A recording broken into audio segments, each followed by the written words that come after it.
What is up, everybody? Welcome back to From the Crypt, where Derek and I discuss all manner of movies and music and games and stuff.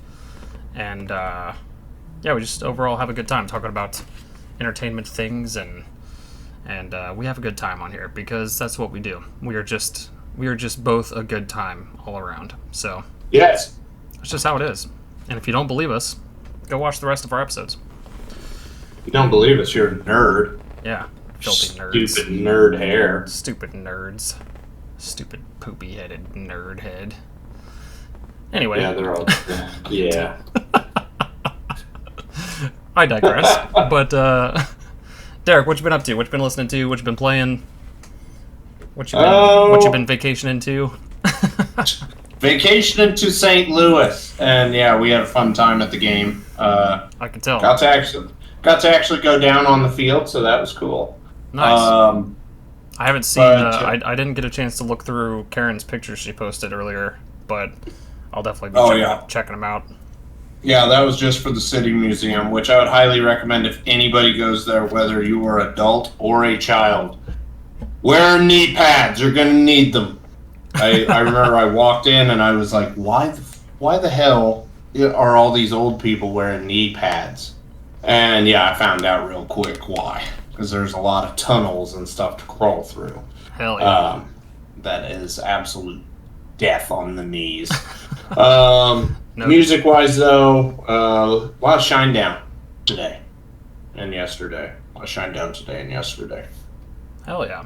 Been playing anything? Yeah. Or I guess you haven't really because you've been on vacation, but... Before vacation, Spider-Man Remastered.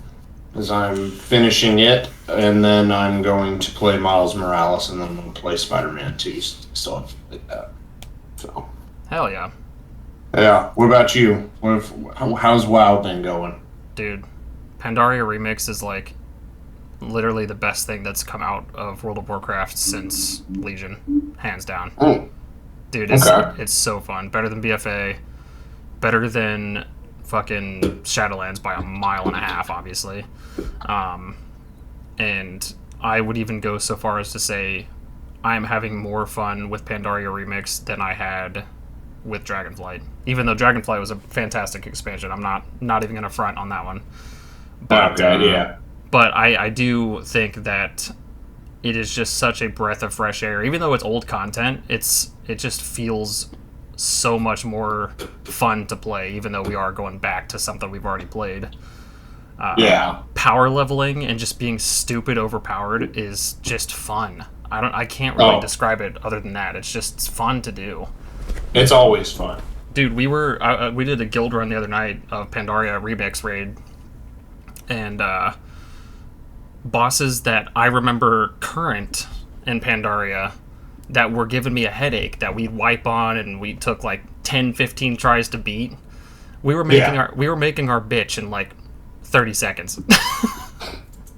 It's nuts. It's nuts. It's like if you go through a old raid on a max level character, it's like that, but but it's technically current like flex scaling raids. So it is scaled to our level, but because you're so overpowered, it's nuts, dude. We did all of Mogushan vaults in like 20 minutes. Oh, okay. It was wild. But dude, super fun. Other than that, what have I been listening to? Holy shit. I got into a weird Soundgarden mood a little while ago. I was listening to a bunch of Soundgarden. And then what was I listening to the other day? I had something playing the other day. I'm like blanking on it, but yeah, I don't know. And then we've also, Toby and I just started playing Sker Ritual, Sker Ritual. What's that on? Or PlayStation? We've been playing it on PlayStation, but I think it's on everything. Was it free? No, it's like $25. Get it. Okay. It's super fun. What is it? It's like zombies, but it's like, okay, so you've played Call of Duty Zombies, right? Yeah. You know, it's like round based and shit, and as the waves or as the rounds go higher, the waves get harder and so forth, right? Yeah. And you know how like if you are like big brained enough, you can figure out the Easter egg without having to look up, you know, guides and shit on it. Well, this is basically if you were put into a zombies map with zombies, and it's the same thing, round based, and it gets harder as the rounds go up. There's a like perks and shit. There's pack a punch. None of it is called this stuff, but it's more or less the same thing as zombies. But it's mission focused, so there's a whole story that you can do, and there's guides in the game. So there's like an actual marker on the map where you go to do the said thing in that map or whatever. You go through and you do the story mission and shit, but the story's fucking cool. Aesthetically, it's nuts. It's like zombies, but add demonic, like, possession and demons and shit like that, and give it like a weird Silent Hill, Resident Evil vibe to it. It's wild. So how do you win? So either you don't. You can just keep going forever if you want. You can just keep on going through the rounds as long as you want and see how long you can last, like you would any other like round-based zombies. Or you can finish the story mission for that map, and it gives you the option to extract. So you just, like, if you do the whole story mission, there's a boss fight at the end. If you beat the boss, there's a little door that you can click on, and that'll take you back to the main menu. You win. Okay. But the best part about it is you don't have to. You could finish that boss fight and not touch the door, and there's still more stuff. There's still like hidden messages and hidden Easter eggs and stuff in the game as well, on top of that. Interesting. Which is fun, because like I like doing the story. We always like doing the Easter eggs and shit, but you go through the story, right? And we killed the last boss, and we either had an option to extract, or we can just sit there and keep going over the rounds and stuff until we died or got bored or whatever. But there was this weird machine next to the door that had this really cool looking gun in it. And if you go over and click on that machine, this Shadow Man pops up next to it. This like fucking Hat Man, like a goddamn sleep paralysis demon basically. And he's got glowing purple eyes. And if you shoot him, it starts a second Easter egg, but it's a secret Easter egg that doesn't have a guide on it, so you just have to figure it out. And I guess the key is to find these Hat Men that have now spawned all over the map now that you shot the first one. And you have to shoot like 4 of them or something, and it unlocks something else, and so forth. But it's just, I don't know, the level of detail was nuts. It's a little buggy right now. There's a couple bugs that we ran into that were not so great, but it's fairly new, though, so... And it's a smaller developer too, I believe. So super impressive, to be honest with you. Especially if you like zombie stuff. But you should definitely check it out and maybe give it a shot, because we were having a great time with it. What was it called again? SKER, Skur. Okay. Ritual. Skur Ritual. What, dude? This is what sold me. Toby was telling me about this. There's a part of the mission in the first map where you have to escort a baby goat from this cage to a different part of the map into a different cage to be sacrificed. Weird. It's metal, dude. It's metal as fuck. I was like, what is this game, dude? Yeah. It's wild. I'll have to look at it. There's some people saying that it's going to be the COD Zombies killer, and I hope so, to be honest with you, because I'm kind of fucking sick of the way that they've been treating zombies lately. And I know that Zombies has had a drastic fall off since Vanguard, but I do have a sinking suspicion that they're going to bring a lot of people back with Black Ops 6, because it just got announced. Here's my thing from having lived past a WoW killer, a Destiny killer, a COD killer. Literally any of those, they never are.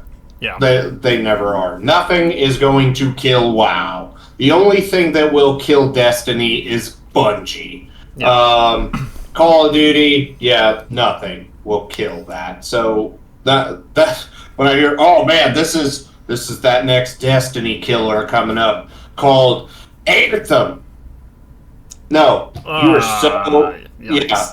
No, Anthem was considered a Destiny killer for a little while until it came out and royally shat in its bed. Yeah. So yeah, whenever people start saying like, "Oh, it's this killer," no, it's not. Just don't even. No, it's not. Look, I can only hope. All right. I can dream. I was gonna say, because I don't even play zombies. Like I really don't. I don't like the go as long as you can aspect. In my mind, it's a game, and I want to win it, and I want to, beat it. But so that's why I never got big into zombies. And Well, yeah, wait, because you couldn't beat it? It was just like a never-ending thing? yeah, because it was just last as long as you can. Go till round up. No, dude, Skur, you have an option. Like, you can leave if you want. Like, you can beat it and then go to the next map. And and each map is different. They have a different story. They have different, like, missions and, a different story mission. It's not like you go and do multiple separate missions. It's one line of missions, but each mission is different within that line of missions. Until you get to the end, you kill a boss, and you can either extract, or if you so desire to keep playing, you still can. I like to have that option because... yeah, that is more appealing to me. The game itself, having that option. The game itself was like super fun by itself, And there's even a mystery box, just like in Zombies, which is even better because it's in the form of a dog. There's these dog houses that are like spread out all over the map, and they have the name Lucky on them or whatever. And whatever dog house that Lucky is spawned at, he gives you a mystery weapon. It's just a fucking German Shepherd just chilling there. It's awesome. I had a German Shepherd named Lucky give me a massive magical sword the other day. I was like, fuck yeah, dude. That's what I'm talking about. Oh, shit. But, dude, I don't know. It was super fun. I think it'd be super fun. I'm trying to get Peyton to play it, but he's being a bitch. But, yeah, no. You definitely should check it out with us. It's only $25 right now on PlayStation. And Toby and I were having a good time with it. It's got a lot of collectibles, like unlockables and shit as well. Yeah. Like masks and stuff. I'll look at it. I'll look at it and see, because, Helldivers is definitely kind of dropping off something fierce, if I'm being honest. Like, I'm still down to play Helldivers, but, again, I don't mind jumping onto fucking Skur Ritual and sacrificing some goats, you know what I'm saying? Yeah. Well, the problem for me is I really am enjoying Spider-Man Remastered a lot. I forgot how much fun the just Spider-Man game was because I beat it on PS4, but I never played the remastered version. And then playing Back for Blood, been having a lot of fun with it. And Helldivers just hasn't really. I haven't been feeling the need to want to play Helldivers like I was over the course of the last couple of months, where it was like, yeah, no, I'm down for Helldivers still, but I like you already know, I'm not going to play it by myself most of the time. Yeah, I'd rather much rather play with you guys. Yeah, that's a problem I've ran into because it's like, I'll hop in with randoms, but there is a good chance I'm not going to have fun, so I don't even fucking bother anymore. Yeah, same. I'll play with you guys for sure, but randoms are like a hit or miss. But if you're looking for something that's not like an online thing, it literally is just like me, you, and Toby or whatever. Maybe Peyton, we'll see. I don't think he's gonna get it, but it's just that's cool by me. It's kind of a chill, just kind of chill, mindless fucking killing zombies and shit, and doing the story. I think there's only 5 maps unlocked right now. Obviously they're going to add more if this is successful, but they've had even like I don't know if you know who Noah J is on YouTube. No. Noah J was a huge, massive zombies YouTuber. He actually even has some voice lines recorded in it, which is super cool. Oh, that's good. So it's got backing from the community. So I'd imagine if people are digging it, they'll definitely keep adding stuff to it, maybe a little bit slower than Helldivers because it's more of a niche game, but still. But yeah, it's a good time regardless. I'm sure Toby would love to have you. And no, because we were just talking about this a couple weeks ago when I suggested Back for Blood. Yeah, I like this more than Back for Blood though. Yeah. By a landslide. I'll try it out. I'll try it out later. We'll see. Because, Toby didn't say that because I asked him about Hell Let Loose because I saw him on that. And I saw Remnant was free and I hadn't played it. So I was throwing those out. But I don't remember Toby saying Skur Ritual at all. We literally just played it like 2 nights ago. Ah, okay. And then I played it once yesterday.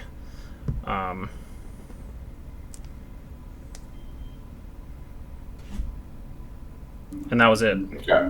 But Okay. it's still fresh for us. I'm sure Toby's probably played it a little bit more than I have, but Yeah. After we wrap up and stuff, yeah, I'll go down and take a look at it and see if it's something yeah, that looks interesting. check out some trailers and stuff and gameplay footage. It's pretty cool. Yeah. The music's really good too. I forgot to throw that out there for anybody watching that's interested. Maybe the music's phenomenal. It plays just like Call of Duty Zombies, like physically. It feels like you're playing Call of Duty Zombies, but it's way more refreshing. There's again the option to do the story mission and then extract. You don't even have to touch the story if you don't want to. You could just go up in waves on zombies if you want to. If you're just itching for that classic zombies experience, you know. You don't have to open any doors. You don't have to extend the map if you don't want to. But I mean, I like to have objective based things to keep occupied, you know. But Yeah. it's good stuff, absolutely. But anyway, we've been rambling about games. I know I've been rambling about games. Yeah. What is the Yeah. what's the topic for today, Derek? What are we talking Topic for today is 2008 and the best albums of 2008. Oh, wait. Which was totally awesome year for freaking music. Oh my gosh. Phenomenal year. Yeah. Like, in 07, I didn't have as many honorable mentions. I still don't have as many as I did for like 03 and 04. But these albums are all much more solid. Like, this was a tough one to do, and it's very exciting. So yeah, the rules as per usual. The albums must have been released in the year 2008. No live albums, no EPs, no demos, no remasters, no re-releases, no radio singles, no BS. Full-length studio albums only from 2008. Yeah, that's basically the rules. That's it. So, And if you missed All our right. if you missed our 2000 or 2007, go check those out as well. Same rules apply, but of course for those following years. yeah, because if you guys haven't figured it out or haven't watched the rest of them, yeah, we're doing the whole decade, and we're almost there. So Almost. we've got 2008, then 2009, and then decade. You know what this is. All right. Double. That'll be more appropriate for 2009. But yeah. Okay, so I think I started first last time, so do you want to start first this time? Yeah, I can go first. Okay. I'll say either way, I don't care. All right. Number 10 was released February 15th, 2008. It is Slania by Elvidi. Slania by Elvidi. Eluveitie. In case you need to Okay, that. type it Yeah, okay. Yeah. That's why I spelled it out, because I thought you were typing it up. Oh, I was typing it up, but I still spaced out midway through. We'll go from there. It's I can tell what it is. Okay, cool. All right, cool. Yeah, so this is the album that got me into Elvidi. I have loved them ever since the very first time I heard Ines Mona, which was the big music video that released at the time that this album was big. I can't remember if it was in 08 that I heard it, but probably, because it was around the time, I think, when I met Cody. And Cody was the one that introduced me to Ensiferum. And I specifically remember being obsessed with Ensiferum, and I wanted more music like that. So I was looking up folk metal and Viking metal and all that kind of stuff. And I discovered Elvidi, and I was super pumped because I was able to like go and tell Cody about a band finally, because he's the one that's like getting me into all this stuff, and I was super pumped to be able to finally have something that I knew he would like, that I could bring to him for once and repay the favor that he gave me for all the music suggestions since I had known him. And he was like, dude, this is sick, man. I love this, you know. And we jammed this album so many times, man. It's such a good such a good album. If you're trying to get into Helvetii or folk metal in general, these guys and this album in particular is definitely a place to start. It's a good mix of just really nice melodic death metal sound for their instruments and vocals and stuff, but of course with lots of folk metal type stuff, Viking-esque things. And I believe some of their stuff is in like ancient Celtic language. I think some of their stuff they've gone through and like used a dialect of Celtic language that doesn't even get used anymore, which is crazy. Maybe not on this album, but I know they have in their music somewhere. But yeah, super cool, super fun to listen to. And these are not as long of songs as folk metal usually is. These are pretty easily digestible songs. The whole album's only 48 minutes long. But yeah, definitely check out Somberlay. Bloodstained Ground is phenomenal. Ines Mona, of course, is the single. Awesome, beautiful song. Yeah. Calling the Rain. Just the whole thing, top to bottom. Check it out. It's a banger. Number 10, Slania by Helvetii. All right. Number 10, released June 3rd, 2008. Indestructible by Disturbed. This album... Yeah, this album was inescapable, especially just, what would it have been? Late teens, or very early 20s. This album was everywhere. Inside the Fire. Inside the Fire and Indestructible both were super fucking everywhere, dude. Oh, dude. Inside the Fire was like, I swear to God, it was... I know I'm going to get the number wrong, and I need to look it up. Because it was anywhere from 8 weeks to 16 weeks at number 1 for Inside the Fire, which already, in my opinion, wasn't that great of a song. Indestructible, however, was much better, but wasn't as big of a radio hit. Yeah, this album would be higher on my list had it not suffered the same fate as Phobia from by Breaking Benjamin, where my friends would listen to this all the time in the dish room, and it would literally play on repeat multiple times in a row. And it got to the point there for a little while that I legit fucking hated this album. But time has passed. Everything is fine now. So, I'll mention Indestructible. Love that song. Perfect Disturbed song. Perfect Insanity. Awesome. I believe that was actually supposed to originally be on Sickness, and then it kind of kept getting kicked down the road, and then it wound up on Indestructible. Enough, Torn, Criminal, Divide, Facade, all awesome songs. Facade's one of my favorite Disturbed songs, dude. I love Facade so much. Yeah. Dude, and I mean, it deals with a very, very, very heavy subject matter, too.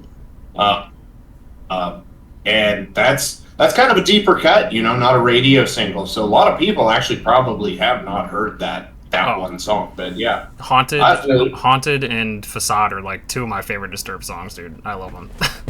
Yeah. I'm not super big on Haunted. Facade, I am 100% right there with you. But yeah, if you guys haven't checked out Facade by Disturbed, I mean, obviously it's got both of our approval, so maybe you should check it out. It's a certified hood classic, that's for sure. Yeah. So, I'm going to leave it there, because I would be very surprised if we don't talk about this album again later. So, number 10, Indestructible by Disturbed. Nice. Banger. Dude, that whole album's a banger. Oh, yeah. Like I said, I spent a lot of years hating that album because it was just over and over and over. I feel that for sure. I definitely had a few friends that wore that one the fuck out quite a bit. Yeah. But seriously, it wasn't that good to begin with.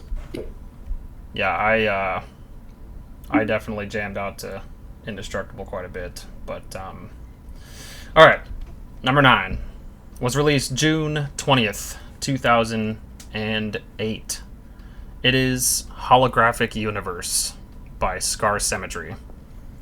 Now, I know for a fact I've mentioned this album in previous episodes, probably a couple times, honestly. But we're finally here. We finally got it. It's the year it was released. I can actually talk about it in a little bit more detail. Cody, my friend that was introducing me to a bunch of stuff that I got to introduce Slania to, this is the album that he showed me that got me into heavy vocals. Because before this, the heaviest thing that I would listen to was like Bullet for My Valentine. Like, that's as heavy as I would go. I didn't like death metal. I didn't like black metal. I didn't understand it for the most part, you know? And he was like, okay, well, I want to get you into some heavy vocals, and I know you like Dragon Force.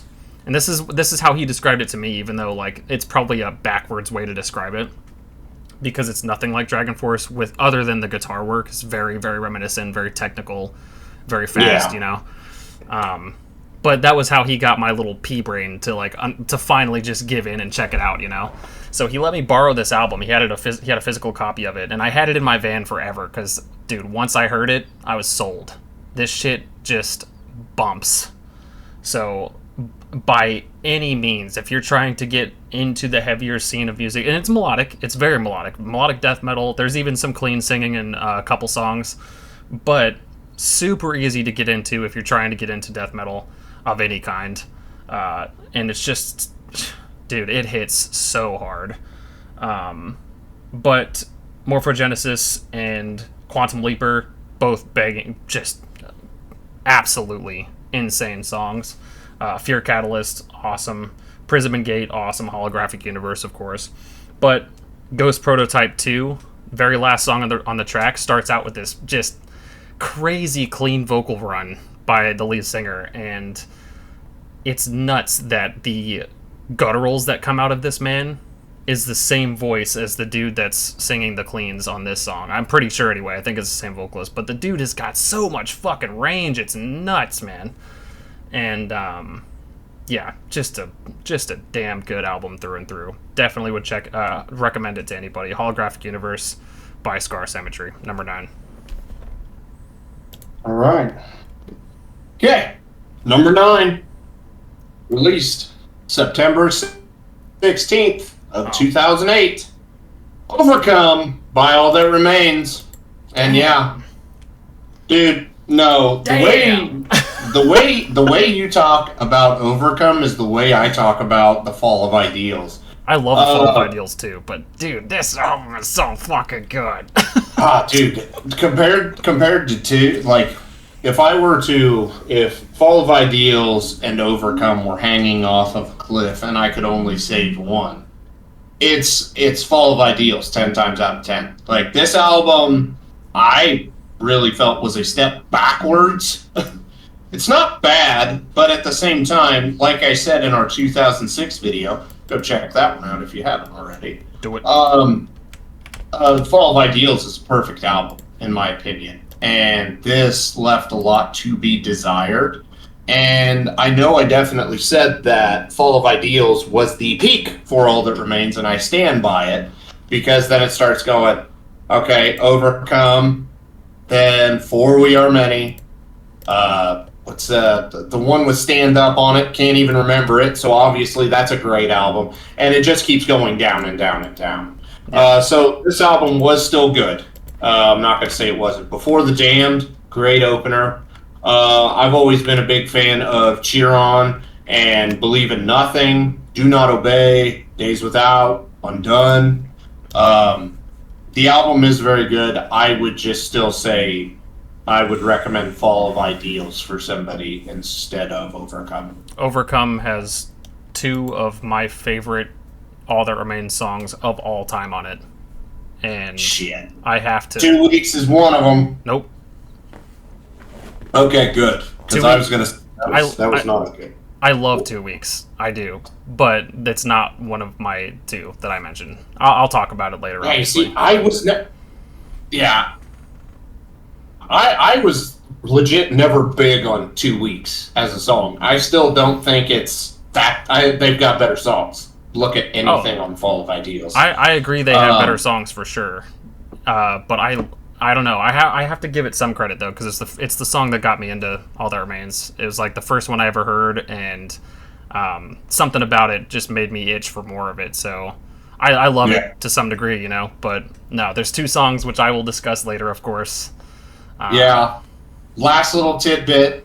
I did get to see All That Remains touring for Overcome in 2008 with another band that I'm going to be talking about later. So yeah, amazing show. But anyways, number 9, Overcome by All That Remains. Hell yeah. All right, number 8 was released June 3rd, 2008 by a band called Disturbed. It is Indestructible, of course. I won't go too heavy on it because we already talked about it a little bit. But as Derek already mentioned, banger album. Facade is easily probably my favorite song on this album for sure. And Haunted is pretty damn close to it. I don't know what it is about Haunted, but I really, really like it. It's just something about it makes my jimmies tingle like really hard. I love it. But yeah, super good album. Probably my third favorite Disturbed album, though, if I had to put it somewhere in the ranking of Disturbed, because I like 10,000 Fists the most. But I don't know. Believe comes up there pretty fucking close. But I feel like I've listened to Indestructible more. I don't know. No. I'm legit thinking, because it would go, 10,000 Fists, and then probably Sickness. Oh, yeah, the Sickness is fucking up there, too. God damn. Then Immortalized. Then Believe. What was that? Or no, I wouldn't put the new one. Evolution's the worst album of all time.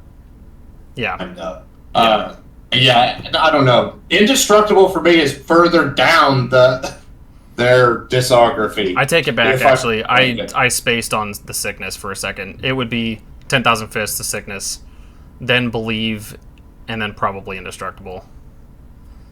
Immortalized is not within that group. I like Immortalized quite a bit, but it's not in my top 3. That's for sure. Yeah. Immortalized brought me back to Disturbed. Oh, yeah. No, me too. Yeah, me too. Asylum was... Like, even though Asylum has my favorite Disturbed song on it, it's still just, like, legit not a good album as a whole. Yeah. It had a couple heaters in there, but overall was not great. I agree. Yeah. But yeah, Indestructible, number 8, Disturbed. Okay. I'm gonna go ahead and take a moment to discuss an honorable mention in this part because go ahead. Because of the fact that I almost put, I should have set it back on 10, but I digress. It almost made my list, so I want to mention it here anyway. But I almost put Swan Songs by Hollywood Undead in here. I was this fucking close, dude. I was this close, but then I was like, no, I can't, because I don't really listen to it nowadays, you know? Like, when it came out, I fucking geeked about it. I geeked about it so hard, I still know just about every word to just about every song on that fucking album. But I just don't listen to it as much as I did, you know? So I was like, nah, I gotta make some room here. So, but I still bump it every once in a while. Oh, dude, every once in a while I'll have a couple songs pop in, for sure. But when I say that I was obsessed with this fucking album, it was so bad, dude. Yeah. So bad. But, yeah, I just wanted to give a little shout out to that one, because it almost made my fucking list. So close. Okay. So, number 8. It was released, I believe, September 12th, 2008. Just, overall the fall, like September and October, even November of 2008 was when a lot of this good music came out. But this is also when Metallica put out Death Magnetic. And this was the last good Metallica album I think we'll ever get. Like, top to bottom, good album. That Was Just Your Life, starting off the album, awesome song. End of the line, fun. Broken Beat and Scarred's okay. I remember the first time I heard Day That Never Comes, I absolutely despised the song, but it grew on me. I love The Day That Never Comes. Oh, dude, like, literally, I remember the first time I heard it, I straight up said, there's 7 minutes and 55 seconds of my life I can't get back. Damn. First words out of my mouth after listening to it. I fucking hated it. Damn. But then All Nightmare Long, especially from the Guitar Hero Metallica commercial, where they blew up the fucking house and stuff. Oh, dude, so awesome. Good stuff. Judas Kiss, Unforgiven 3, Cyanide. This album, top to bottom, is seriously just a fun album. It's good. And, oh, yeah, like I said, this is, I think, the last great Metallica album we will get, because if anybody wants to say Hardwired... If anybody wants to say Hardwired or 72 Seasons were better than Death Magnetic, you're fucking wrong. Like, just get over it, I guess. But, and then, yeah, this being added into Guitar Hero 3 was just super awesome.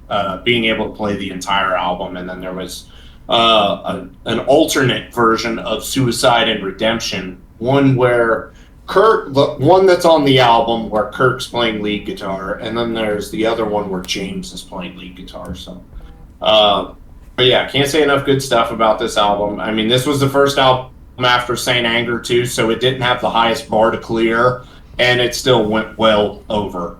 But yeah, Death Magnetic by Metallica, number 8. Oh yeah, dude, I bumped the fuck out of Death Magnetic when it came out. Did you see? I just don't know how to read like people with certain albums, because Death Magnetic is almost a controversial album. Yeah, because it is released after Saint Anger, and Saint Anger is so notoriously awful. Yeah, I agree with you on the whole, like, it being the last great Metallica album. I haven't been into Metallica as much as I ever had since that album came out.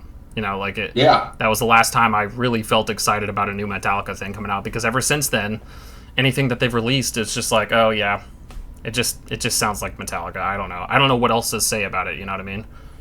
Yeah, it doesn't. It's not reinventing the wheel or even trying to reinvent the wheel. Yeah, it seriously just feels like the same recycled stuff. And I know for some, I can't remember exactly when, but we talked about that, and I was like, oh, they just stayed in their lane and did it awesome. For 72 Seasons and Hardwired, they stayed in their lane, but they just, I don't know, it just didn't feel... Yeah. It just wasn't fucking good. I mean, the end. That's all I got. I agree. Dude, I remember me and my buddy Trey, we'd get up at the ass crack of dawn or some shit and play, or we'd stay up all night, depending on the day, I guess, but we'd be playing the intro quest line, the intro Death Knight story or whatever for World of Warcraft, and we would just have Sulfur by Slipknot, Welcome Home by Coheed and Cambria, and Unforgiven 3 on repeat. We just listened to those fucking songs like the whole time.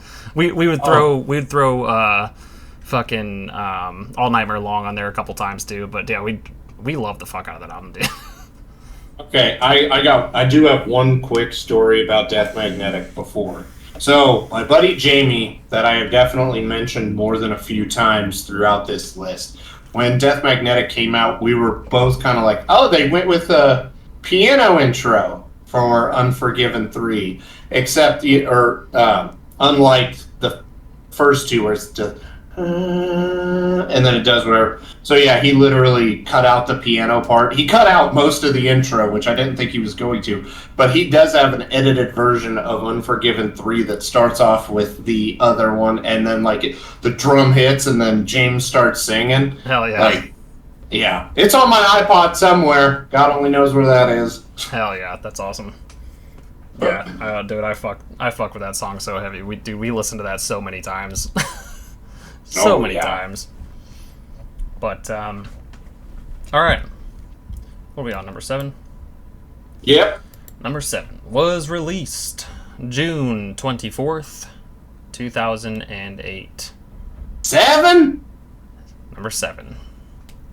It is The Sound of Madness by Shinedown.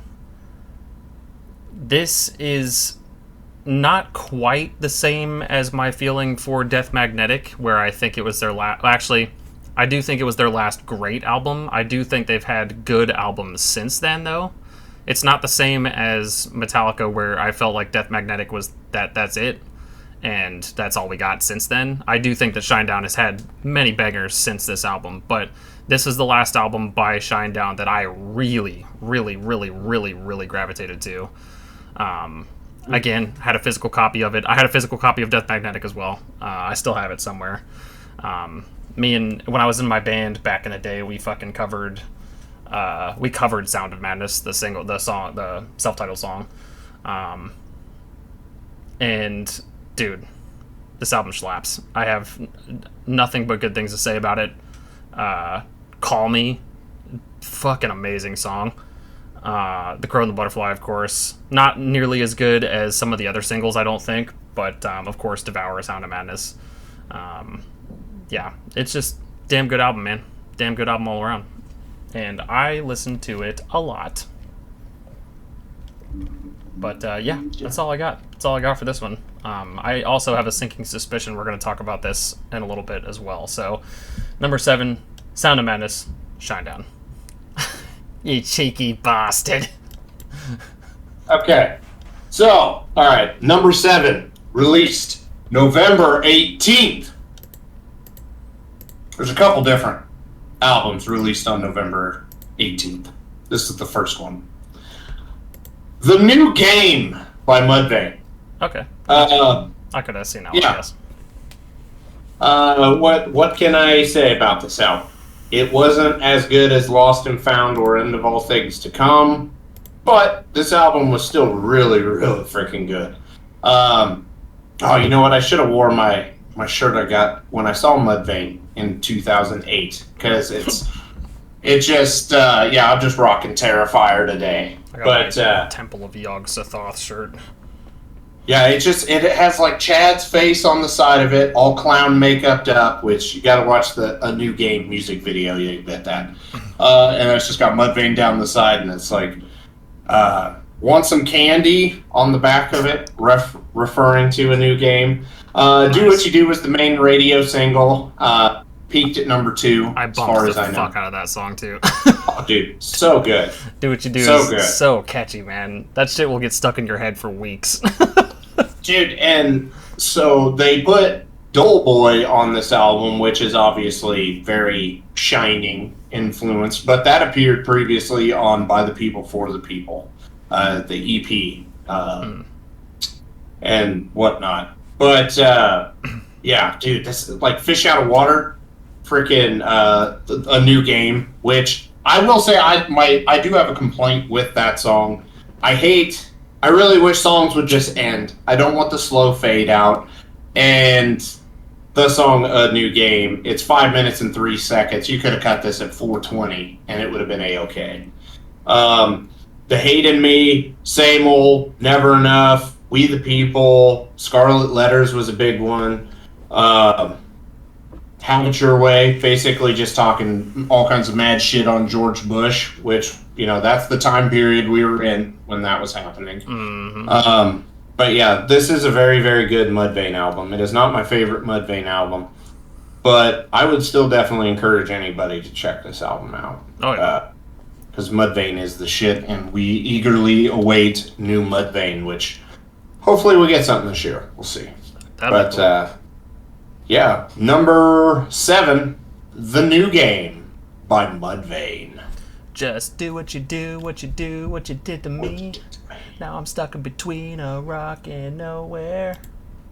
With nothing. Dude, it's so fucking good. So goddamn good. All right.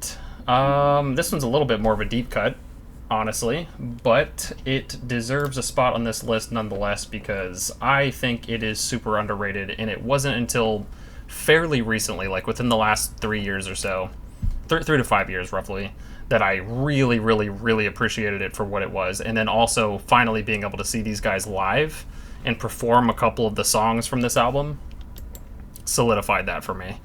And this album was released April 18th, 2008, and it is Lamendum by Karak Angren. just a damn good album. I missed the release of this. I did not get into Karak Angren until Death Came Through a Phantom Ship, which we will talk about on a different episode 1000%. But I have since gone back and listened to this album many times now. I love it. Lamendum is just a super, super fun album. And super creepy, super spooky. If you're into like really creepy horror themed, like, or horror feeling symphonies and stuff like that, and you want to listen to some heavy fucking black metal on top of that, they've got just weird, creepy strings throughout the whole album.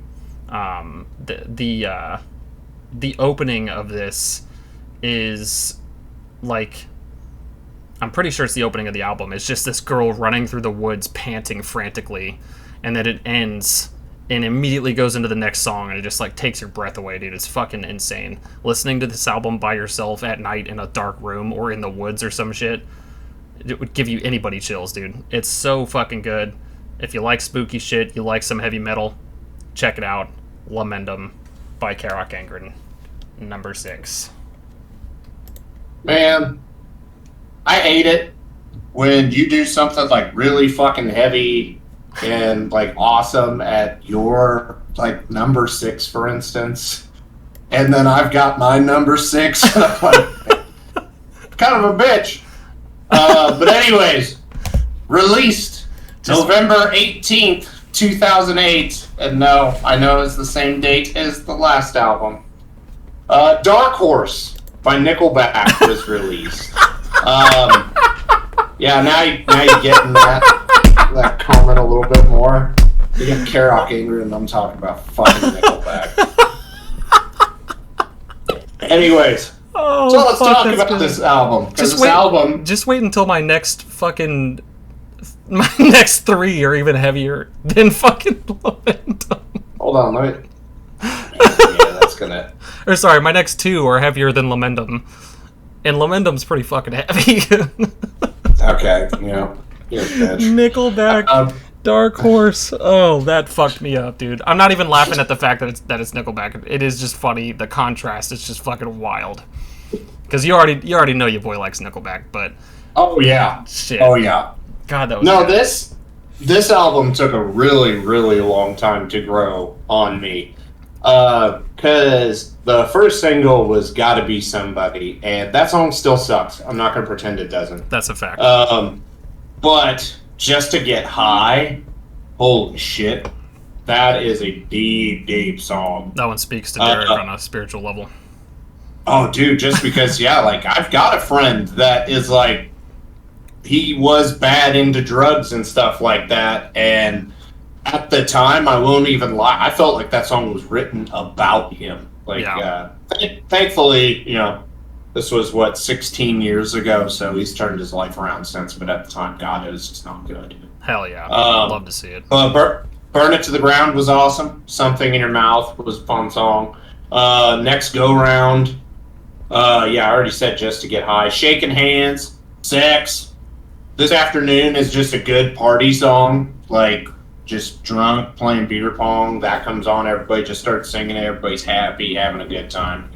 One thing that a lot of people don't, I think, give this album credit for, and I'm trying to remember exactly which song it was, because I think it was Sex. The breakdown in Sex is fucking legitimately heavy as fuck. And you're like, oh, this is Nickelback? Because there's even like a, oh, that they let out, and then they're just fucking beating the shit out of nuns and old bitches with sharp sticks. It's, just check this album out. I know people have probably heard the radio singles. I get it. It's impossible not to when there's 11 songs on this album and 8 of them were singles. Just give it back. Just go back, give it another listen, and then see if your opinions are changed. Because I will tell you, I hated this album, but now I actually do genuinely really enjoy this album. This one was a weird one for me because it was coming off the heels of All the Right Reasons. All the Right Reasons, yeah. And I remember loving All the Right Reasons. Like, I played the shit out of that album. So I had a lot of mixed feelings about this one when it came out. I liked quite a bit of it, but there was still some that I was just like, I don't get it. I don't understand why they went this direction. But yeah, some of the songs, it's like they're legit a little too radio. Yeah. Song. Yeah. And I don't know. I still don't mind it, but I never liked it as much as anything that came before it. Yeah. So, I don't know why I like it. Just for whatever reason, half of it was like, all right, yeah, this is cool, but then the rest of it's good, but why? Like, why does it go this way instead of somewhere else? I don't even know where they would have gone, to be honest with you, but yeah, it was just weird. It was weird, but no, I will definitely say I do agree with you. I wouldn't put All the Right Reasons, Long Road, or The State ahead of Dark Horse, and I'm not going to count Silver Side Up. I forgot Silver Side Up. Yeah, that's what Silver Side Up. Silver Side Up and The State. Yeah. Yeah. I would still say Long Road's my personal favorite. But I would probably agree with you, but Silver Side Up is pretty close. Oh yeah, but that's number 6, Nickelback, Dark Horse. All right, I'm gonna sandwich Derek's Nickelback with another fucking brutal ball pounding, and then this one's way heavier. This one's way heavier because this is early melodic deathcore. So this is some shit, and this is probably the album that single-handedly got me into deathcore. As a matter of fact, this album got me into extreme heavy music. Whereas like. Yeah, I kind of got into black metal a little bit sooner than this, which would still be considered extreme metal to a degree, but black metal is not the same kind of extreme as deathcore, especially earlier like melodic deathcore. And this album was released February 5th, 2008, and it is by a band called Winds of Plague. Decimate the Weak. Okay. Dude, it is fucking brutal. But the first three. Actually, I'm just gonna read the track list. All right, Derek, you'll know what I'm talking about. A Cold Day in Hell is the opening track. Okay. Anthems of the Apocalypse, the Impaler, Decimate the Weak, Origins and Endings, Angels of Debauchery. Reloaded's kind of honestly, it's okay. It's a good song, but definitely not as good as the rest of the album. Unbreakable, One Body Too Many, and Legions. This shit slaps, dude. If you're trying to get into some extreme metal, you want to try to inch yourself into deathcore, maybe this is not the greatest place to start, and most people are probably starting with Lorna Shore nowadays, but I would advise anybody that's trying to listen to some new music or new deathcore. Maybe Lorna Shore got you into deathcore or whatever, and you want more melodic deathcore, similar but not the same. 1000% listen to Decimate the Weak by Winds of Plague. It's heavy, it's brutal, it'll get your blood pumping. Every song on this album is a workout song. Put it on your gym playlist, dude. But I mean, my little ass was bumping this in my headphones on the way to the bus. So yeah, oh, dude, it's so good. But yeah, and then of course the album artwork is just this samurai with like bloody ass swords and shit standing on a pile of dead samurais. It's great. Yeah, good shit. But yeah, Decimate the Weak by Winds of Plague, number 5. Yeah, I don't really feel super bad for this next pick because I've basically been always defending this pick since it came out. And I will gladly discuss my number 5. I was going to say, we're a little bit further into the list than that, buddy. Yeah, if you can't tell, my power nap did not happen, so I'm definitely dragging a little bit. But released November 23rd this time. It's an album I waited for from the year 2000 when I got into this band, and then it finally came out 8 years later. That's Chinese Democracy by Guns N' Roses. Aww. The first thing I'm going to tell anybody is if you legitimately expected this album to sound exactly like Appetite for Destruction or the Use Your Illusion albums, follow me here. You are a fucking idiot, and Axl Rose can do whatever the fuck he wants to. He does. I don't care. He does. Yeah. Oh, he does. And right now, somebody in their mind is probably, this. He's just an Axl Rose fanboy. He's just going to defend him no matter what he does. No, Axl Rose has done a lot of dumb fucking shit, but I'm serious. He also shows up to his shows when he wants to as well. Yeah, that was true in the 90s. I beg to differ in 2016 because there was a 20-minute wait between Alice in Chains' set and Guns N' Roses starting. So, yeah, people could say that all they want. I'm not going to defend the stuff in the past. What I'm going to do is say, I listened to this album with an open mind and was very excited about it because stuff been leaking forever. I remember even in 2006, before I graduated high school, there was a time Better leaked onto the internet, and that was just super awesome to get new Guns N' Roses. But yeah, the people that just expected this to sound like Appetite for Destruction, I mean, you're like that. Literally, that is the only thing I could say is you're a fucking idiot. Like I wouldn't even want to debate you at that point because that would be like saying I want every Trivium album to be Ascendancy, and I don't want nothing else. No. Yeah. I want my artists to explore. Now, sometimes, yeah, they'll go a little too far out there, and it's not going to work out all that good. You'll have that. You can't win them all, but at least trying to do something different. But this album was in production for a very, very long time. It was one of the most expensive albums ever made because it took so long to produce the album. And we've even still got stuff to this day coming out that was recorded from this album.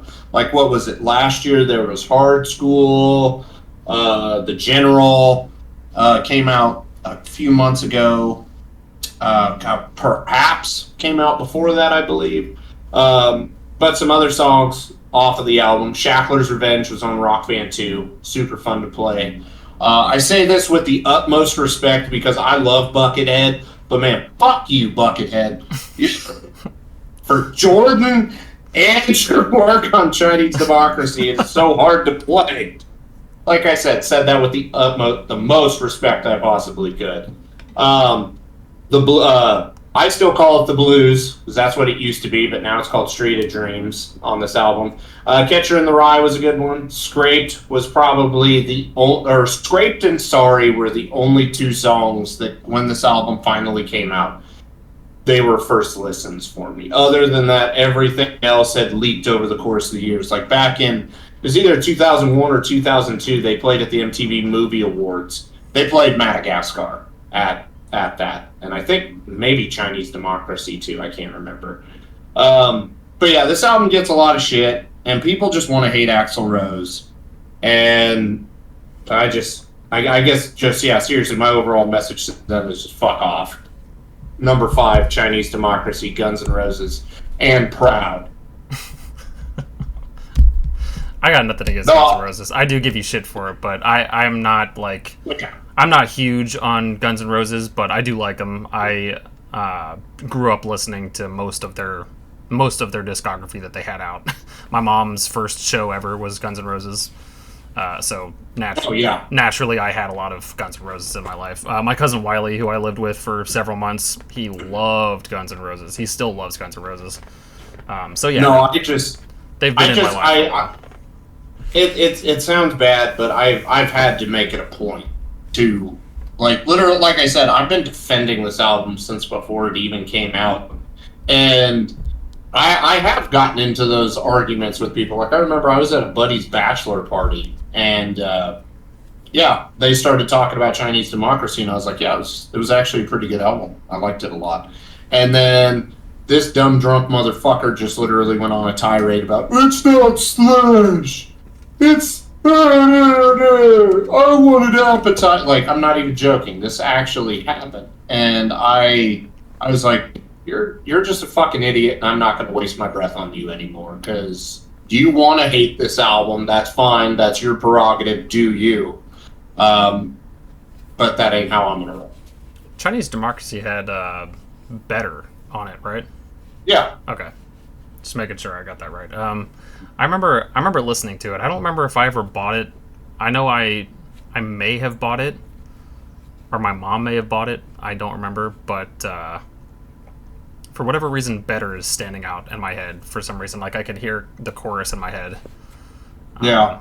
So I do remember listening to it when it came out, but I don't know. I just never got too attached to them, and it's probably just because I listened to a lot of their older stuff so much growing up. That's probably why I just didn't gravitate towards it, because I've always been about trying to find whatever the weirdest shit is, or the heaviest shit, or whatever, or trying to find them anything that just fits something different than what I grew up with for the most part. And I've always prided myself in finding new music, on my own, or obviously through friends and so forth. But yeah, no, it's good stuff. I fuck with Guns N' Roses. I'm never gonna turn Guns N' Roses off, to be honest. Like if it's playing, whatever, you know. But all right. What do we got here? Number 4. What the damn hell? I ran into the same problem with Lost Eden on our 2007 list. Oh God! All you got's a date, a month, a year. All I've got is a year. Oh God! Which is fine, but let's see. Okay, Spotify says June 28th, 2008. It is Gangrene by the band Mirror Throne. So Frail is the first Mirror Throne song I ever heard. Again, I gotta give Cody props for this one, because Vladimir Cochet, the man that is behind the Mirror Throne project, is one of my favorite artists of all time. The dude is a goddamn just prodigy. He's just fucking amazing at what he does. Very, very experimental, very technical, very fast, very slow in some places, very melodic, but brutal as fuck at the same time. And I love it. I can't get enough of this album. The song Dismay, as a matter of fact, has a very small outro at the very end of it. The whole song is like heavy as fuck, and then it gets to this it's like the last minute and 14 seconds of the song is this really cool sounding like tremolo picking guitar, like acoustic guitar, and it's just like enchanting, dude. I could listen to that shit all day and it would just like soothe me to sleep. It's fucking amazing. And it inspired me to actually do something like that on my current metal album that I'm working on, which is basically done other than vocals. I need to get around to doing that, but I have a song that was inspired by this song in particular called Dismay off of this album. It's just a fucking sick ass album, and I would definitely recommend it, but I will say it is very, very heavy, and a lot of it is in French as well, so there's that. If you're not someone that likes to listen to other languages, I know some people are just distracting if you don't know the language, but personally, well worth it. I love it, and I will listen to this album until I die, period. Number 4, Gangrene, Mirror Throne. All right. Number 4, released June 24th, 2008. And yes, it was already talked about. The Sound of Madness by Shinedown. Nice. Okay. I was actually just listening to Us and Them, or some of Us and Them. We got through probably about half of the album today. And I really do not like Us and Them. I actually kind of hate that album. I don't like it at all. Us and Them? Yeah. With Save Me on it? Save me, I dare you, heroes, your majesty, begin again. Yeah. Save Me and Heroes is the only 2 songs on that album that I will listen to. I do not like the rest of the album at all. Oh, dude, I won't even give. I was listening to that, I was like, God. Because Leave a Whisper was an amazing album. Leave a Whisper as a 10. 10 out of 10. Yeah.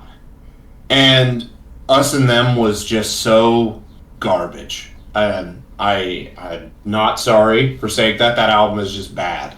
So when this album was coming out, and it's like, oh, Shinedown's putting out something new. Well, they get me another whiffer. I'm not gonna care. I'm not gonna check it out or anything. And then Devour came out, and Devour was a fucking banger. Oh, like, dude. Jesus Christ! So I was like, okay, I could already tell just from Devour that everything bad that I hated about Us and Them was nowhere near this fucking album. So I was immediately excited. And yeah, it didn't disappoint. Now, no, it did not. I will say there is one pain level song on this album, and that's Second Chance. Even when this album came out, I was like, this is more poppy than what I want to listen to. I already hated that song. And then it became a gigantic fucking hit. And I need to just start a like tier list or something of just these songs that I absolutely despise, because Second Chance is on there, and definitely Pain by 3 Days Grace.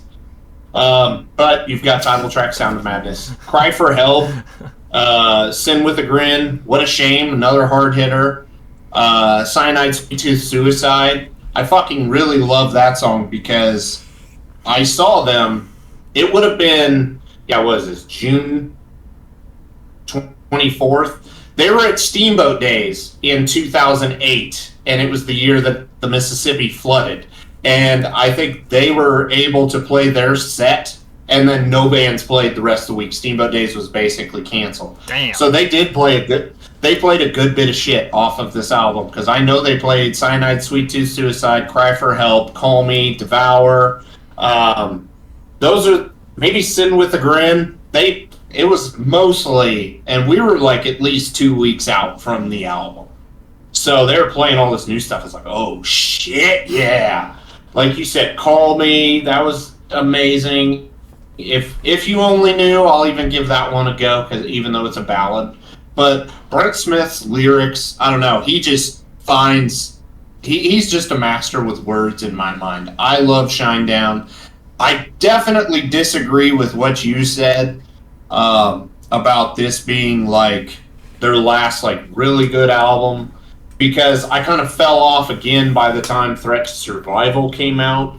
But then Attention was an awesome album, and then honestly I love Planet Zero more than Attention. Like, what did you think of Amaryllis? Amaryllis, I thought, was basically like, that is Shinedown in a nutshell. If I show somebody Shinedown, it's something off of Amaryllis. Not my most favorite, but the most that most people would recognize. Yeah.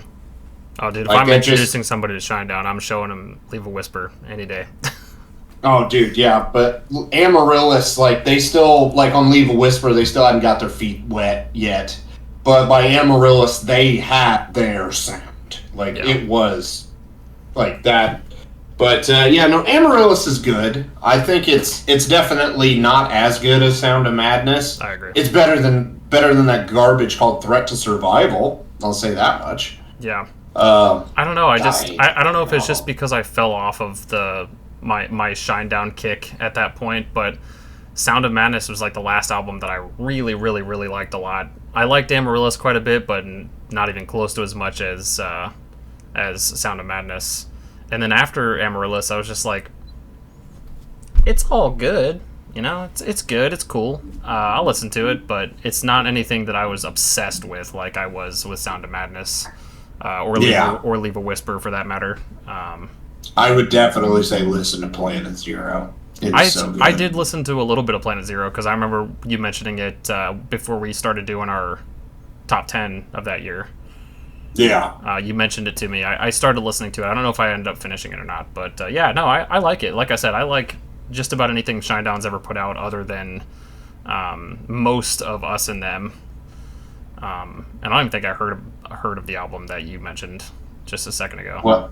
What, Threat to Survival? Yeah, that's not even ringing a bell. So that has How Did You Love, Cut the Cord. Oh, Cut the Cord. Okay, Cut the Cord sounds familiar. Yep, I've heard that song. Yeah, I don't know why. That song just never vibed with me. And What was Yeah. the other? What was the other? I single? will. How did you love? Was wasn't there another one? If there what? Asking for it. I'm not thinking of it then. Never mind. Oh, State of My Head. That was the other song I was thinking of. State of My Head and Cut the Cord. Oh, yeah. Those are the only two songs that I really, like, remember anything about.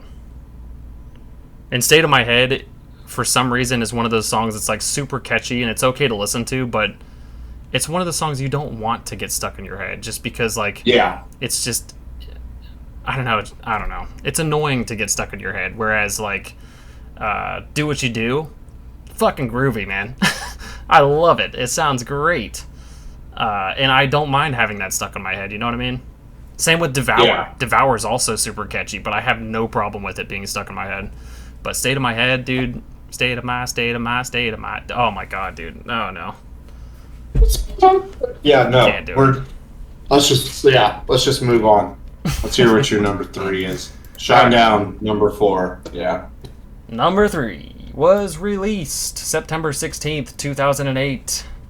It is Overcome by All That Remains. I fucking love this album. It is in my 10s playlist. I love it. I also love Fall of Ideals, but this album is just a hair, just a little hair, just a tiny little itsy bitsy hair more, in my opinion. Like, I'm talking like one song worth of a difference. All right, very, very, very close. But I love this one, dude. And the two songs in question were Forever in Your Hands and A Song for the Hopeless are my two favorite All That Remains songs.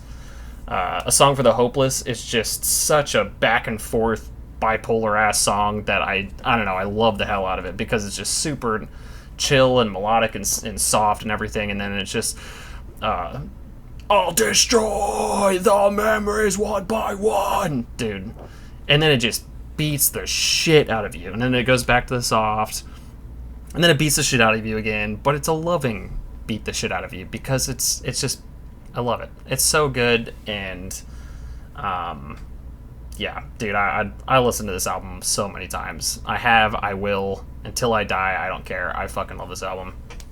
Number 3, Overcome by All That Is. What the fuck? All That Remains. Yeah, you love them so much you can't even pronounce their name. Look, I just spent all goddamn day at the beach, alright? I'm fading right now.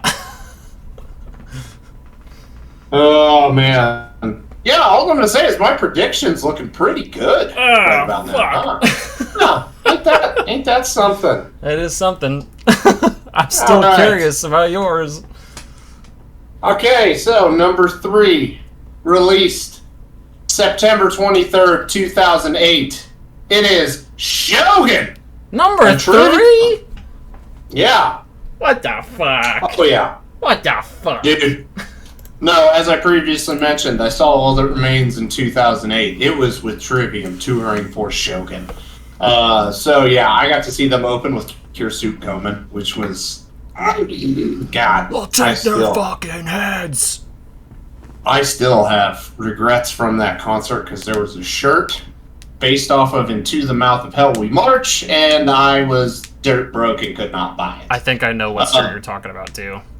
Yeah, it literally just, dear God, the fucking ship is sinking. Yeah. I wanted it so bad. Yeah, so Kirisuke Gomen.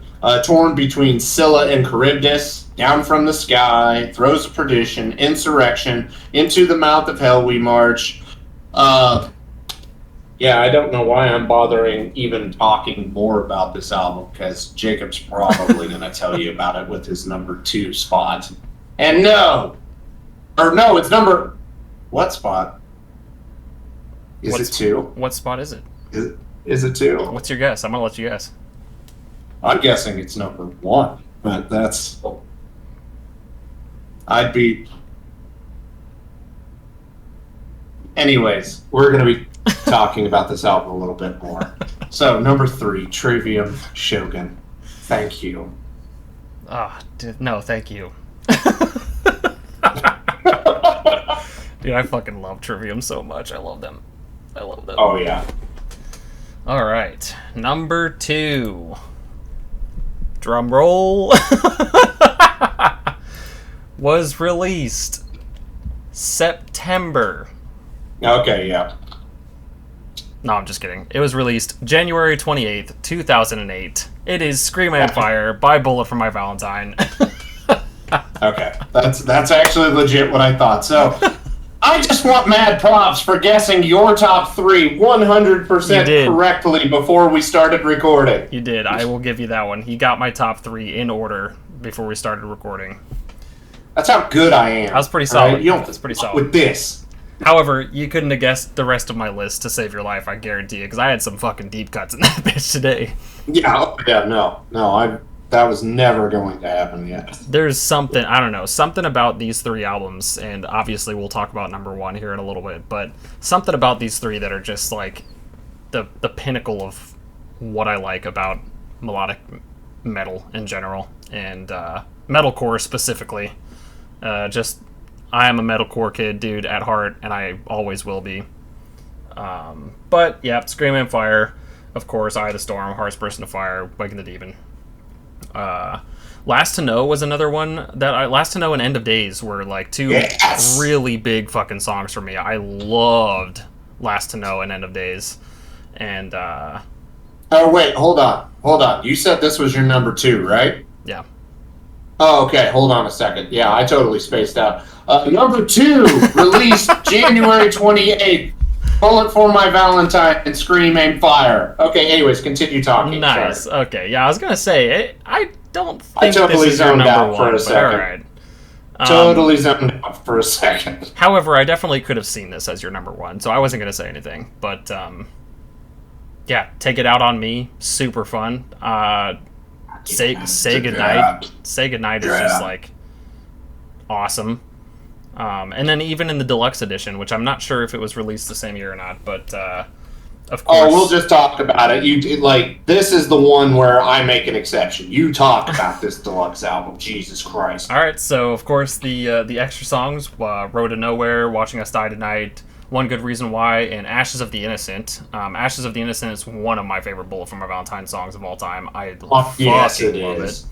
It's so good. I think I even had a profile picture on Facebook at one time where I had this, like, super cringy skull or some shit as my profile picture, and I had the lyrics to Ashes of the Innocent across the top of the skull because I was a cringe lord and I loved Bullet for My Valentine. But super fun song, super heavy. And then, of course, we can talk about the covers, which were No Easy Way Out, Creeping Death, and Crazy Train from the Japanese edition. So the Creeping Death cover, that is probably my favorite Bullet cover. It is amazing. No Easy Way Out. I'm super critical of it because Rocky IV is one of my favorite movies.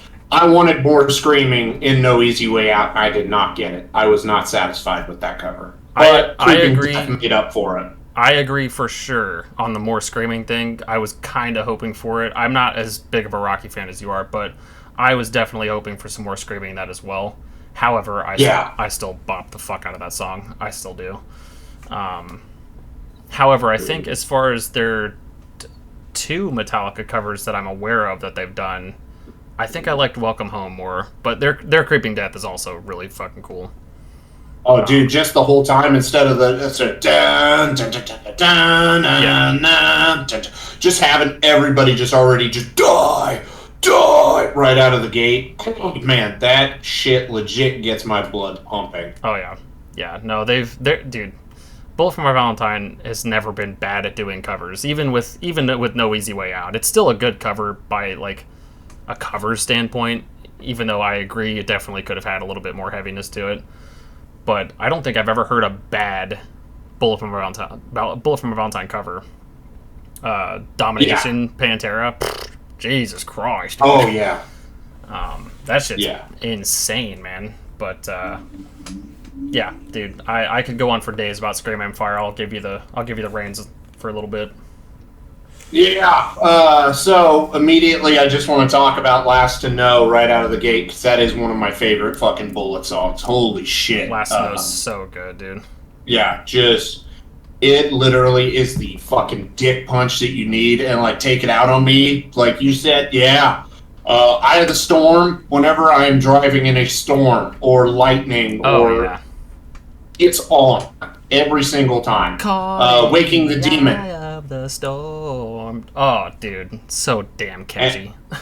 And one thing that was awesome, and I'm gonna get the terminology incorrect, and so I apologize in advance for that. But I saw a Bullet with Breaking Benjamin and Avenged in 2018, I believe. And when they played Waking the Demon, they like changed the time signature after the end of the first chorus and into the first verse, and it like completely, like in my mind, breathed new life into the song, made it an already interesting and awesome song interesting once again 10 years later. It is on, I think it's on one of the live albums that they put out recently on Spotify, if people want to check that out and see what I'm talking about. Or, you could go listen to that and then tell me what I should have said right there down below. Probably just this a tempo is shift or something. Yeah. Well, I just can't think of it because, like, people have said it before and I'm like, oh yeah, but then literally I always fucking forget. This album is one of my favorite Bullet albums. It's honestly still a toss-up between this and Fever most days. It could go either way. Yeah. Bullet for My Valentine, our collective number 2. Fuck yeah, it is. Fuck yeah, it is. Well, that makes going into honorable mentions very easy. Yeah. Yeah, makes the honorable mentions a little less exciting. Yeah, I won't spend too much time on these, but I already talked about Swan Songs by Hollywood Undead. I will mention a specific song by this band because it's the only song that I like by them, but I put this album in the honorable mentions because it's the album that this song was released on. It is Song or Suicide by Nomy, Nomy. The song is called Cocaine. It's just a damn good song, dude. Derek, you would probably love this song. I'm not gonna lie. It makes the way it sounds just makes me feel like you would fucking love it. You gotta check it out. Okay. But yeah, Cocaine by Nomy. Peep it sometime. Also, Derek, why the fuck haven't we made a blend yet on Spotify? Well, we've talked about this before. We figured it would just come out to be pretty similar, or there would be more Ghost on your end than what you could handle. Okay, well, why haven't we made a collective playlist then? Because we could always make a playlist and just add whatever we want to it. Oh yeah, we can do that. I could add some shit that I think that you might like that you've never heard of. You can add some shit that you think I might like that I've never heard of, and so forth. I like that idea. Yeah, let's definitely make that happen. We can fuck with that. But anyway, Traced in Air by Cynic, Ultra Beatdown by Dragon Force, All Hope Is Gone by Slipknot, Live in the LBC and Diamonds in the Rough by Avenged Sevenfold. They had a couple of just fucking hidden gems on that, and I loved it. The Dream by In This Moment, Planetary Duality by The Faceless, The New Game by Mudvayne, Folio Dew by Fall Out Boy, When the World Comes Down by The All American Rejects. God, yeah. Sorry. Forgot about that. I almost sneezed. Yeah, it's fun. Take It to the Limit by Hinder, The Way of All Flesh by Gojira, Appeal to Reason by Rise Against. Where's my list? Oh, here it is. Suicide Season by Bring Me the Horizon, Twilight of the Thunder God by Amon Amarth, Death Magnetic by Metallica, Lost in the Sound of Separation by Under Oath, The Illusion of Progress by Stained, Killer by Tech 9, Indestructible, that's not supposed to be in there. I had that on my list. Whoops. My bad. Immortal by Pyramaze, Watershed by Opeth, Three Doors Down by Three Doors Down, and Chapter V11, Hope and Sorrow by Sevendust. Good. Okay, so first thing I'm already going to say, I thought it was going to be controversial for me that I only had Slipknot in the honorable mentions. So I thought you and Toby both liked All Hope Is Gone a lot. I did. And I do love All Hope Is Gone. I was pretty open about the fact that I don't really like All Hope Is Gone. I love All Hope Is Gone, but I just listened to my 10 more. That's literally all it came down to. But All Hope Is Gone, Swan Songs, and Ultra Beatdown easily could have made my top 10 in a different world, like that. Those three easily could have made it. I just so happened to listen to the other ones more, that's all. Okay, alright. So, what do I got for honorable mentions? I have got Theory of a Dead Man, Scars and Souvenirs, Story of the Year, The Black Swan, Tantric, The End Begins, The Offspring, Rise and Fall, Rage and Grace, Motley Crue, The Saints of Los Angeles, Slipknot, All Hope Is Gone, Dragon Force Ultra Beatdown, Hollywood Undead, Swan Songs. I had to check and see if I actually had that in there or if I forgot to put it in there, but thankfully it was already in there. And then Rise Against, Appeal to Reason. And then, I would say When the World Comes Down by All American Rejects as well. I forgot that one.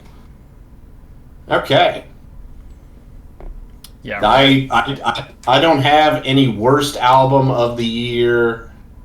Man, I went through and I entered all these dates in, but as I'm pulling them up on Wikipedia just to be safe, the dates are changing. The dates are changing for the years? Yeah.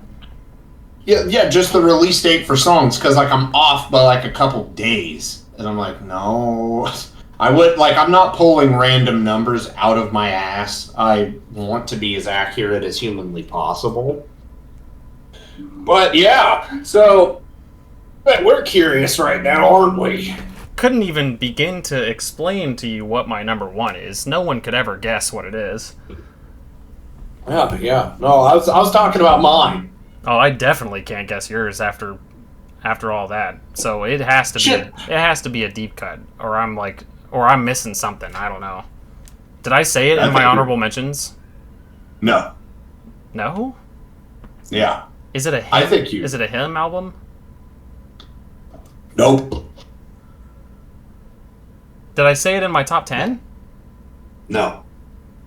It hasn't been mentioned yet at all. What the fuck? No, I'm released.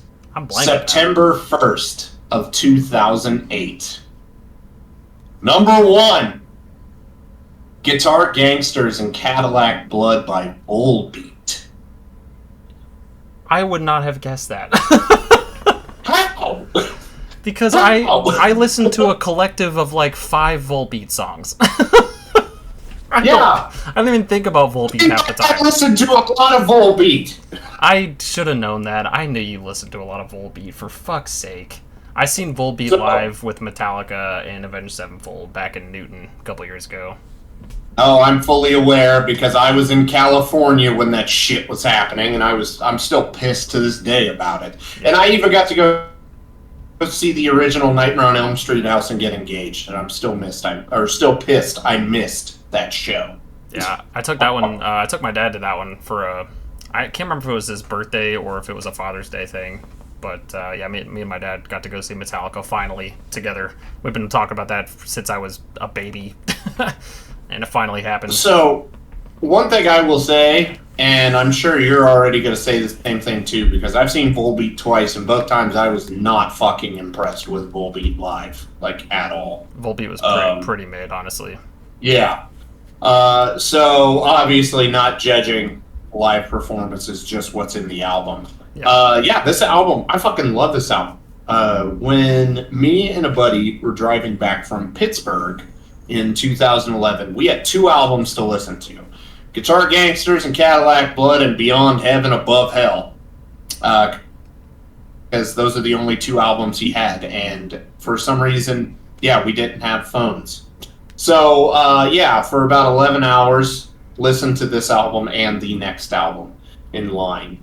No, now I remember what it was. It's because my friend was a bitch, and this is literally the only things he would listen to. That's what it was. Okay, sorry, my bad. But yeah, Guitar Gangsters, Cadillac Blood, Back to Prom, Mary Ann's Place. God, Mary Ann's Place. Hallelujah, Goat. We Still Counting. Everybody knows Still Counting. Or at least they should. All the assholes in the room. Yes. Maybelline. I have to hold her. This album's really, really good. And if an album, you can listen to 2 albums all the way, like 12-hour drive, and just nothing but those 2 albums. You really do have great albums on your hands. So, spoiler alert for when 2010 rolls around, Beyond Heaven Above Hell will be on that list as well. But, this is just seriously, Back to Prom, Mary Ann's Place, and We. Check them out, people. Because you probably know everything from what would have been Outlaw Gentlemen and Shady Ladies on, because that's when they kind of got bigger. Don't sleep on this album. But anyways, number 1, Volbeat, Guitar Gangsters, Cadillac Blood, number 1 album of 2008. I think that's probably the only album that I legit really like by them. I don't. It's probably just because I haven't listened to a lot of their other stuff. Maybe I know I've heard singles and stuff pop up, and they were pretty big when I lived in Seymour. So, and I didn't have a car that had Bluetooth or a CD player, so I was listening to the radio a lot. So I know I heard a lot of the radio singles and shit. Oh yeah. But honestly, that's also probably why I thought they were mid live. I was honestly just there to see Avenged Sevenfold and Metallica, even though the first time I'd seen Avenged Sevenfold was easily the better of the two, because one, the Rev was there, and he's one of my favorite drummers of all time, and it was just at a better time in Avenged Sevenfold's life cycle. But yeah, no, super fun show regardless. I'm not complaining. I think Toby was actually at that show too. I think Toby, his mom and sister were at that show, so that was pretty cool. Oh yeah, Dallas was at that show. Dallas, you bastard. Yeah. But fuck. I will go ahead and reveal my number 1 finally, because I know people are chomping at the bit to know what it is and have no idea whatsoever. It was released September 23rd, 2008. It is Shogun by Trivium. I won't go too far, because obviously we already talked about it quite a bit, but Kiritsu Gomen is fucking amazing. I've literally got the shirt, the Take Their Fucking Head shirt. I actually was, when we were coming down here to Rhode Island to look at apartments the first time, I was wearing that shirt, and we walked into a Dunkin' to grab some coffee, and this old lady, she was like, "Oh, what does your shirt say?" She was one of the workers that worked at the Dunkin', and I pulled my beard aside and I lifted it up so she could read it, and she was like, "Take their fucking heads." Oh, I like that. That's really cool. And I'm like, wait a minute, old lady. All right, pump the brakes here, all right? Because now I got to know the context as to why you think that's cool. Because I know the context. I listen to Trivium. But I have a sinking suspicion that you do not listen to Trivium at your bingo nights. There's no fucking way. But if you do, invite me. I'll play bingo all night if we're listening to Trivium, dude. I don't care. But it was fucking hilarious. And then she started telling all the other people at the Dunkin' to look at my shirt. And I was like, oh shit, what's going on? This is weird. But He Who Spawned the Furies is probably one of my favorite songs on the album. Love it. Throws of Perdition is really good. Into the Mouth of Hell We March, of course, is a banger. Like Callisto, To a Star in Heaven, another banger. But I think that other than He Who Spawned the Furies, Shogun, the self-titled, is probably my favorite. There's just something about... I fucking love long songs. I don't know what it is, but I always just gravitate to the longer songs, and I have no idea why. But yeah, coming in at a whopping 11 minutes and 54 seconds, it's still just so easy to listen to. Damn good time. Anybody that's never heard Trivium before, well, one, what the fuck are you doing with your life? But two, check out Shogun. So damn good. And of course, on the special edition, they had Iron Maiden, which is pretty cool. Yeah. And yeah, good stuff, man. Shogun by Trivium, number 1. Alright, here we go. Here we go. What we got? Through science and math, And I figured out a way to make a collective top 10 for both of our lists.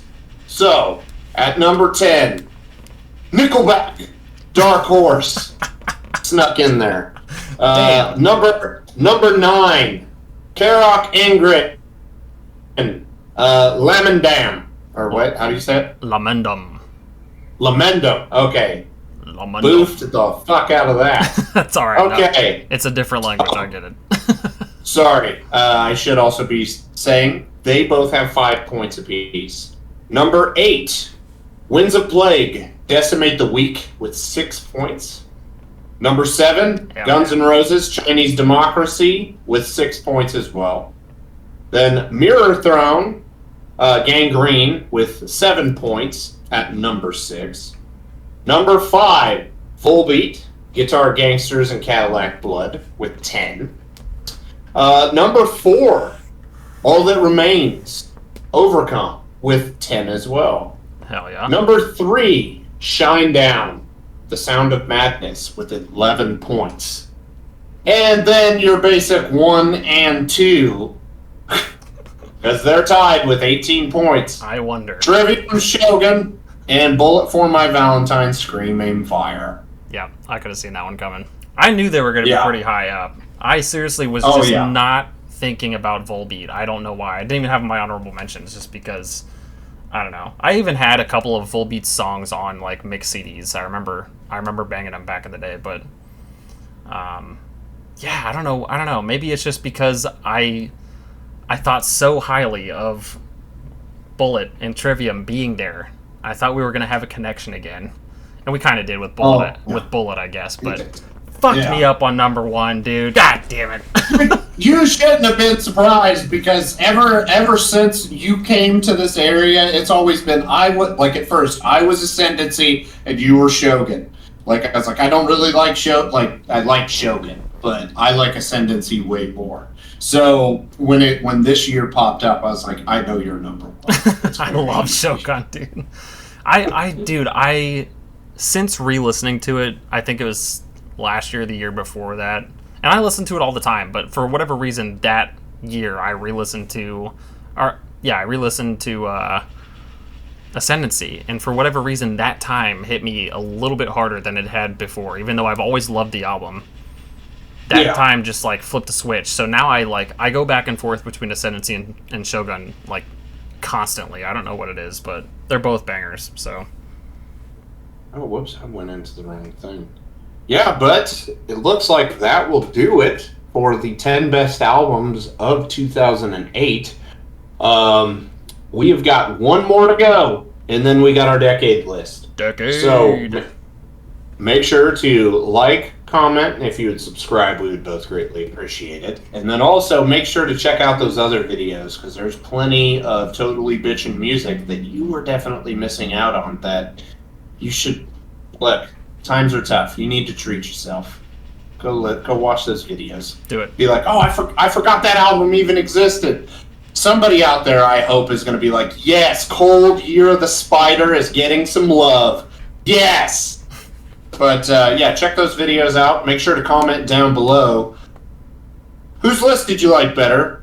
What is your list? We want to know that. What did we forget? What did we sleep on that's going to piss you off? Like, let us know down below.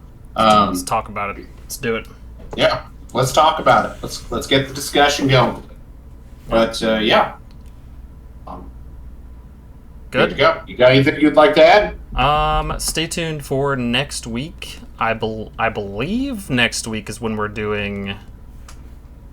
Are we talking about that thing? Be careful, because we still got a few more to come out.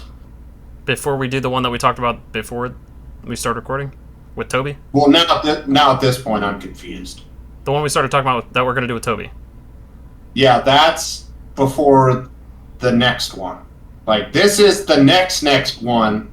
No. This is coming out. This will be Friday, right? No, this will be 2 Fridays from now. Yeah. Sorry. I know we have one coming out this Friday. This one come out next Friday, and then Let's just end this, and then we'll get this straightened out. I was just gonna say, stay tuned next week, because by the time this one comes out, the week after this one will be. We don't know what that one will be, though. Oh, okay. Never mind. Stay tuned anyway. No. Just stay tuned. Yeah, just stay tuned. Shit's gonna happen. We got something coming out on Friday. Just pay attention. Yeah. The end. Hit the goddamn subscribe button right now. We'll see you later. Bye. Have a good one.